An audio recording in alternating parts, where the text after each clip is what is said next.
Hello everyone. Today we're going to be taking a look at this Paclock PL410 Pro. It's a lockout tagout lock from Paclock. These locks can be had kind of in small runs, semi-custom configurations. They can do different color plastic, combination of different plastic. But one of these lockout tagout locks with a plastic body, but really a pretty decent core. Same idea as the Master Lock 410 lockout tagout. This has one of Master Lock's better cores in it, but again, just in a plastic bodied lockout tagout. Obviously, the biggest difference we'll see between the Master Lock and the Paclock is the keys. And so here at the bottom with the Master Lock key, we have a 6-pin keyway, and of course with the Paclock we have their 200K series 7-pin keyway.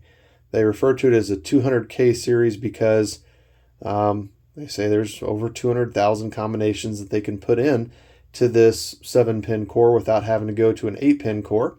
So a pretty secure little LOTO lock, and kind of a challenge to pick too.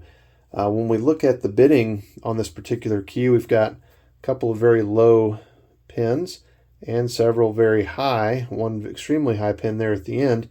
And so when you think about the pick that you're using, you've got to find something that will reach underneath these low set pins and still be able to get all the way to that deepest pin and be able to lift it without oversetting this very low pin right here. So I ended up using this Tipene Teardrop Pro from Law Lock Tools.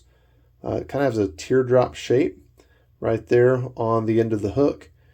Steve Miller designed these and made these. They're kind of made for some of these high security locks that kind of go in deep, and for paracentric keyways and things like that. We look at this keyway. It's not necessarily a paracentric keyway. In fact, it's pretty darn open. We do have a little bit of warding right here at the very top corner that can foul up your pick just a little bit, but otherwise really wide open, able to get in there and access all of the pins. If we were to use something like, one of my favorites is a Jimmy Long deep hook. So if we were going to do something similar here with a Jimmy Long, we see we clear the first pin okay, but as we get to pin number 4 there, it's going to be a pretty tight fit to get under there without lifting and potentially oversetting that pin. So if we can get past it, and I think you can make it work with this one, you just have to be careful. Then you have to get to that last pin and get the lift. I found this teardrop pick worked really well for me. It allowed me to get a pretty good feel for where I am in the keyway, because slides pretty well, and you're just kind of able to count the pins as you go, and it doesn't really hang up on anything. Very smoothly finished. They do these laminated pick handles, so it gives you a little bit of thickness there, a little bit more substance, and pretty good feedback. This lock was a challenge for me. It's my first blue belt level lock, if you will, and it took a little bit of getting used to. There was what I found to be some pretty vague or pretty limited feedback in the lock, and so one of those that took me some time to get used to. I also found for this particular lock that the picking order was pretty important, and if I ended up going out of order, there were several pins that were similar in feel as far as when you lift on with a pick, there's just a little bit of resistance. Not really, couldn't really tell if they were binding or if they were just stiff or just barely binding. And if you ended up lifting the wrong one first, it kind of threw you off. So took a little bit of exploring to find the right combination, at least for me. I'm no lockpicking lawyer or anything like that, and so it took me a while to get it down, but hopefully I've learned my lessons with it and we'll be able to get it open today. So let's give it a shot and see if we can't pick it.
False net.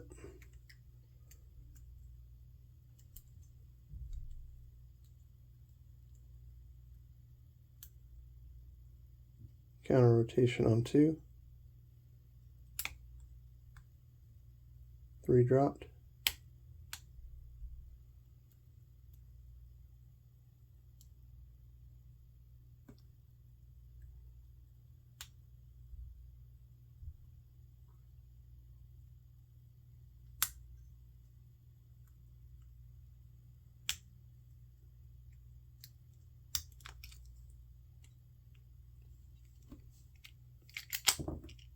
And we are open.